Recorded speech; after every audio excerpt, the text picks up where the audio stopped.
নমস্কার বন্ধুরা, আজকে বানাবো পোস্ত দিয়ে ঝিঙে। পোস্ত দিলাম এতে প্রায় 50 গ্রাম মতন। ঝিঙেটা কেটে রেখেছি। কটা লঙ্কা দিয়ে দিলাম। এমনি শুকনো ঘুরিয়ে নেবো। ঘুরিয়ে নিয়েছি শুকনো। এবার একটু জল দেবো।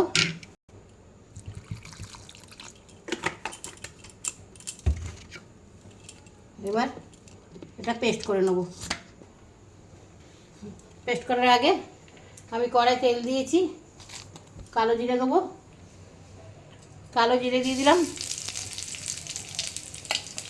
এই ঝিঙেটা দিয়ে দিচ্ছি।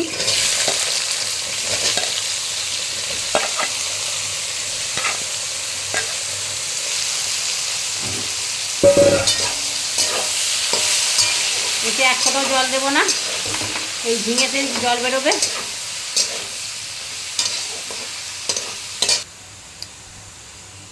নুন দিয়ে দিলাম। আন্দাজ মতন নুনটা দেবেন, যে যেরকম খাবেন। ঝালটাও তাই।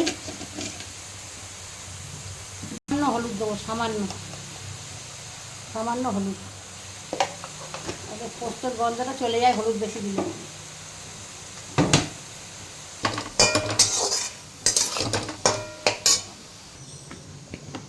পোস্ত বাটাটা হয়ে গেছে। নামানোর খানিকক্ষণ আগে দেবো পোস্ত বাটাটা। দেখেন জল ছাড়তে শুরু করে দিয়েছে। দেখেন ঝিঙেটা একদম কচি। 700 গ্রাম ঝিঙে আর 100 থেকে একটু কম পোস্ত।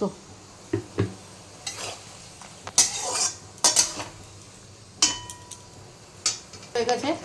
এবার পোস্তটা দেবো।